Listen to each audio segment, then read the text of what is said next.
Okay, so I guess I'm kind of in a recording mode, so we're going to try and do this right. We've been talking about what causes you pain. And one of the things that causes pain is real pain, not psychological crap, not emotional crap, but real pain, stuff that's going on in your body. And in between those is a thing called stored pain. Your brain doesn't hurt, although if you get a headache, you say, oh, my brain hurts. But from the standpoint of pain, especially deep emotional pain, it can't be stored in the brain because your brain wouldn't work. So your brain has a wonderful mechanism. It just sends it into your body where it stays dormant until you revive it. And there's a lot of ways to revive it.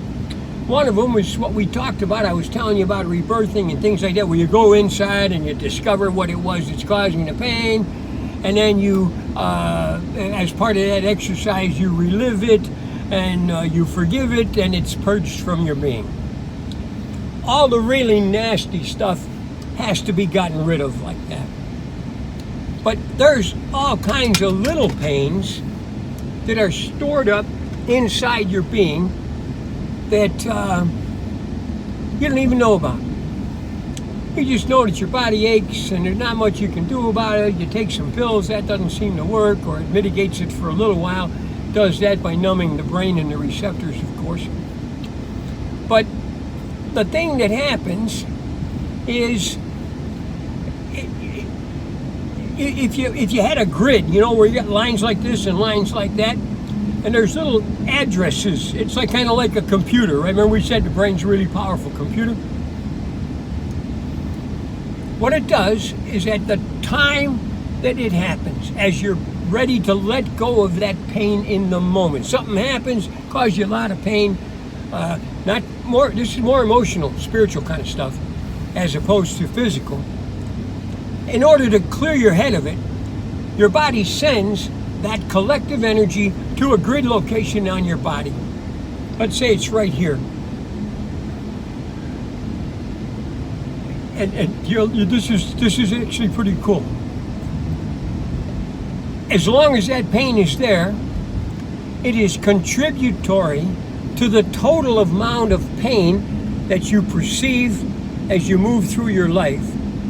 And as I said, if you don't figure out a way how to get rid of it, it's always going to be there. Now, again, you don't want to have to go through some big ritual every time you got a little pain stuck in your ass that you're trying to get rid of. So I'm going to teach you a way to get rid of it without having to go through the remembering it and all the rest of the stuff. Take your finger and push anywhere on your body, and push pretty hard. Some of you got so much pain stored in your body. As soon as you touch it with that finger, now you're touching a grid. Okay? It'll hurt. Sometimes a lot. What you want to do is push on that point. I'm pushing pretty hard here. You push to the point where you're going to have some pain, but I promise you, a few decades ago when I started this stuff, that was a point that caused almost excruciating pain. What you want to do is remember the pain, which was usually put there because you didn't have the skills to get rid of it any other way. So if you got your act together, you experience some pain, you process it intellectually in the moment, you understand why it had to be. Some of it is just because you hurt yourself, others is because whoever caused the pain is an asshole and you're just stuck with it.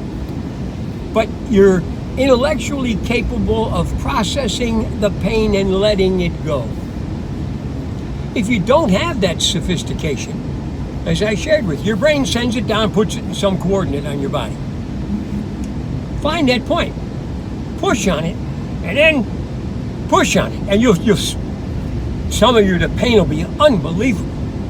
And those points are all over your body, but mainly in your chest, because you got the hard rib cage underneath it that you can use to create a squeezing effect. Here's your rib cage, you got your skin, boom. Find that point, pain grid point, and push on it. And keep pushing on it until the pain goes away. Sometimes you'll have to work it. You may have to do a spot 5-10 times if it was a big pain. And these are things that go back to when you were a little kid. They would take months to get rid of them if you were trying to find out how, through some kind of psychoanalysis or some other crap method that's out there. Now, I'm not saying that those guys don't serve a function, but understand, none of them are mystical. They want to keep it all in your mind so that they can have a job. And I'm saying to you that it is mystical. Everything about you is mystical. There is nothing about you that is not mystical. You're a divine being. That by itself makes it mystical.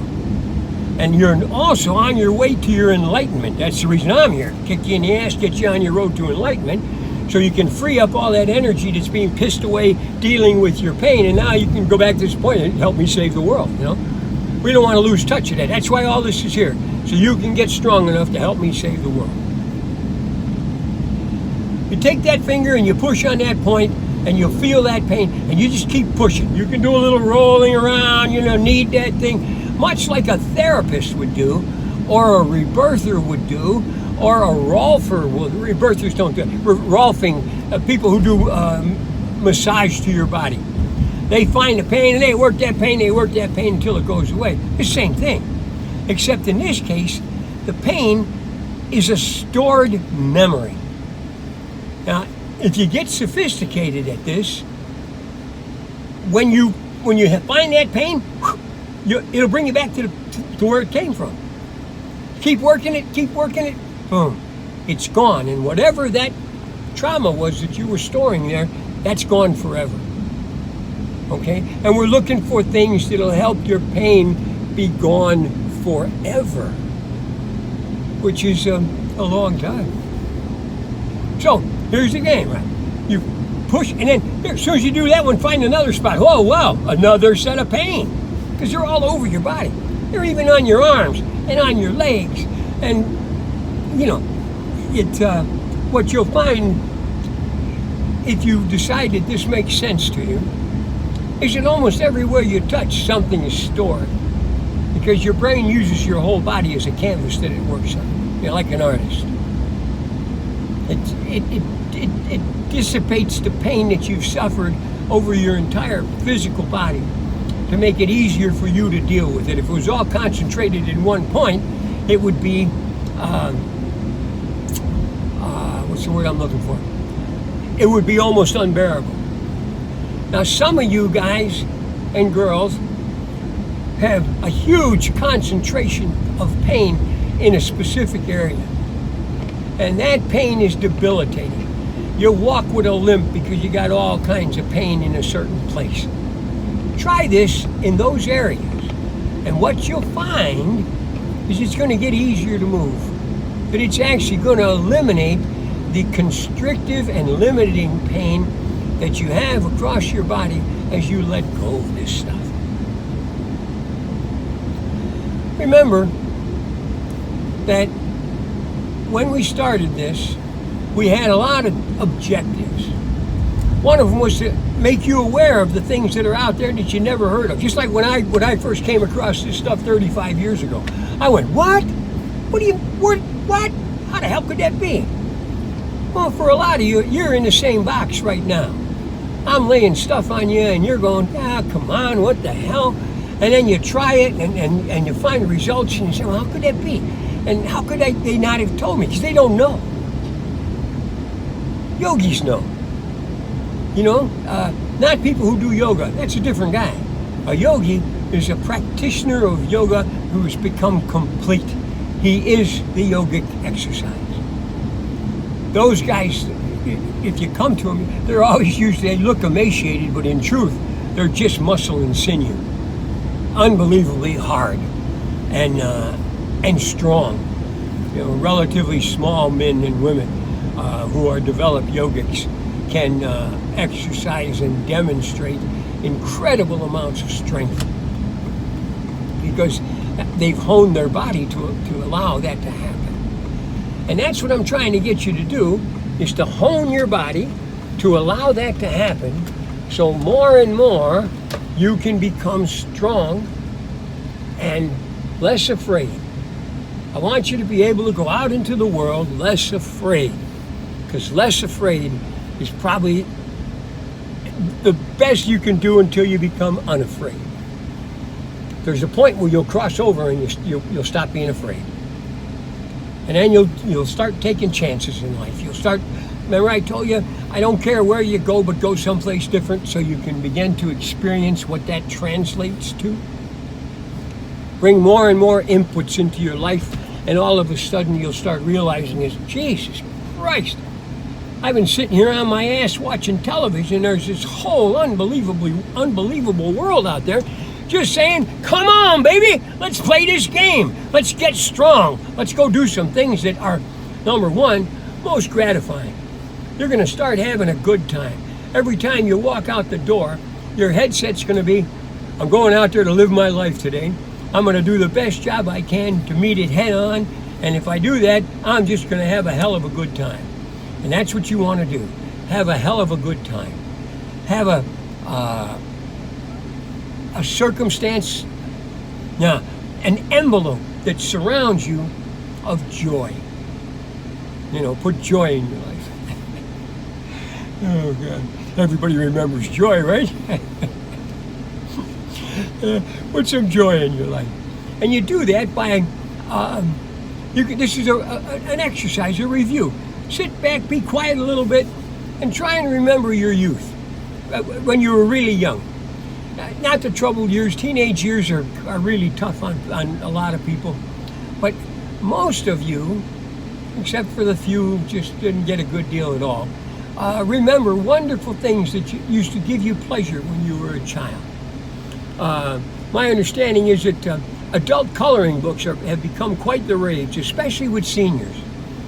35-year-old people have a hard time with it because they're still up to their ass and fighting to survive and identify themselves and make their mark on the world. But the older folks, they've gone past the point where they care about that crap. And that's all it is, crap, head stuff. I want to be more powerful. I want to be richer. I want to impact more people. And nothing wrong with that. But those are things that cause you anxiety. I know tons and tons and tons of professional people. And there's a few that really have a good handle on it. And it should be that way. But the rest of them are basket cases. I mean, they drink, they do drugs, and I don't care if you do that. You do what you got to do in order to get to tomorrow without thinking about tomorrow. Today is the only time that counts. Be here and now. If your life sucks so bad that you need to do a toddy, or you need to smoke a joint, or whatever the hell else you need to do it. But understand what you're doing. Because you're just diverting it. You're just postponing the eventual time when you're going to have to sit down and say, okay, I'm ready to get my shit together. What do I have to do? And if you do that with honesty and objectivity, what you'll find is you're going to have to eliminate a lot of the crap that you do, because it's counterintuitive to what you're trying to do, which is to become one with life, one with God, one with the world, one with the universe. No.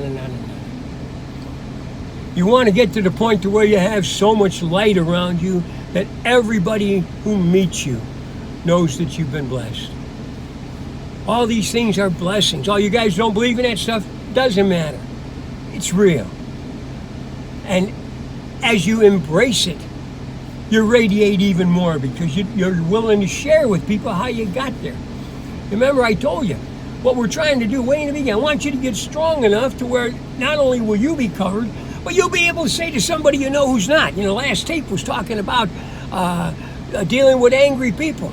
And to share with those folks that there are ways to get around it and actually address it and make it go away for real. That's what has to happen. It has to go away for real, or it's no good to you. The alcohol, the drugs, self-flagellation, all those things, they have short-term benefits, but in the big picture of things, they're not real as far as your total being is concerned. I love you. Start doing stuff that makes you happy. Whatever it is, do it. Make yourself happy.